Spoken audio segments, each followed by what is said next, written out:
Hello everyone, what's up? Welcome to my channel. So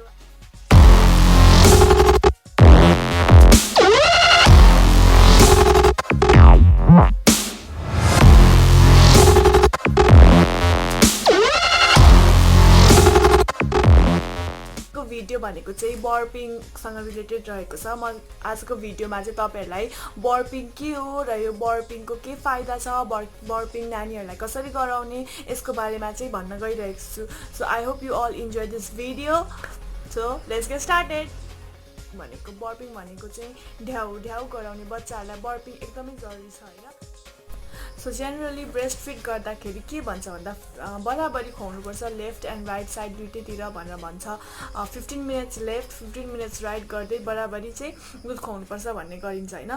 हो यसरी नै बर्पिङ गराउन पनि फर्स्ट अब लेफ्ट साइडमा खुवाए 15 मिनट्स, त्यसपछि इन्टरभलमा 15 मिनट्स खुवाइसकेपछि बर्पिङ गराउने, अनि फेरि अर्कोचोटि राइट साइडमा खुवाउँदा फेरि लास्टमा फेरि बर्पिङ गराइदिने हो। यसरी दुईचोटि चाहिँ बर्पिङ गराउन सकिन्छ।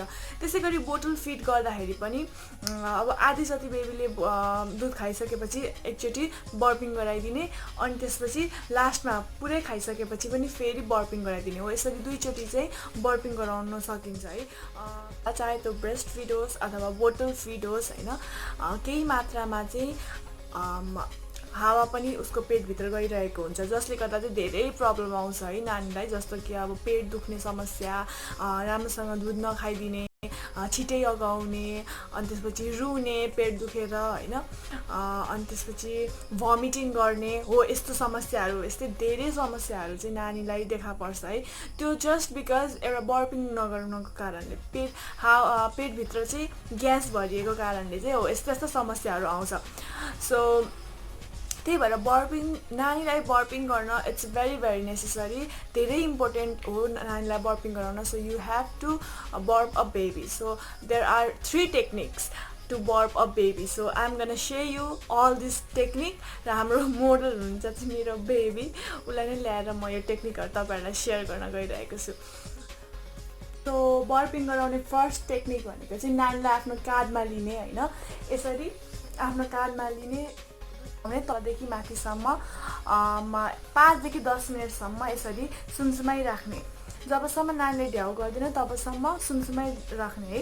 जेनरली 20 मिनेटसम्म गर्नु भन्छ डक्टरले हैन, बट अब त्यो प्र्याक्टिकली चाहिँ त्यो एकदमै लामो हुन जान्छ। त्यही भएर 5 देखि 10 मिनेटसम्म तपाईहरु यसरी तलदेखि माथिसम्म यसरी सुमसुमाउनु। अनि अर्को टेक्निक भनेको चाहिँ आफ्नो ल्यापमा लिने, यसरी आफ्नो ल्यापमा लिने हैन। अब सानो नानीलाई त आफ्नो यो सपोर्ट गर्न सक्दैन, उसले बडी आफ्नो हैन हेड नेक सपोर्ट गर्न सक्दैन। त्यही भएर आफ्नो एउटा ह्यान्ड चाहिँ यसरी उसको चिउडोमा उसलाई सपोर्ट दिने हैन, यसरी राख्ने र उसलाई यसरी सपोर्ट दिने। सपोर्ट दिएपछि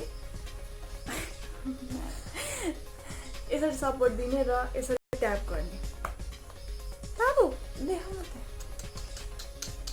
र यसरी ट्याप गरिदिने हैन, ट्याप गर्ने अथवा यसरी सुमसुमाउने। यहाँ चाहिँ सपोर्ट दिने, सानो नानीलाई त सपोर्ट चाहिन्छ, त्यही भएर यो अगाडि चाहिँ सपोर्ट आफ्नो ह्यान्डले यसरी सपोर्ट दिने। तपाईको नानी ठुलै छ भने चाहिँ सिधै यसरी राख्ने, अनि त्यसपछि पछाडि यसरी सुमसुमाइदिने। यो पनि त्यसरी नै 5 देखि 10 मिनेटसम्म गर्नु, जबसम्म उनले बर्प गर्दैन अथवा ढ्याउ गर्दैन। सो अर्को टेक्निक भनेको चाहिँ यसरी ल्यापमा राख्ने र यसरी यो पनि यसरी नै सुमसुमाइदिने 5 देखि 10 मिनेटसम्म। सो या यो भयो बर्पिङको टेक्निकहरु। सो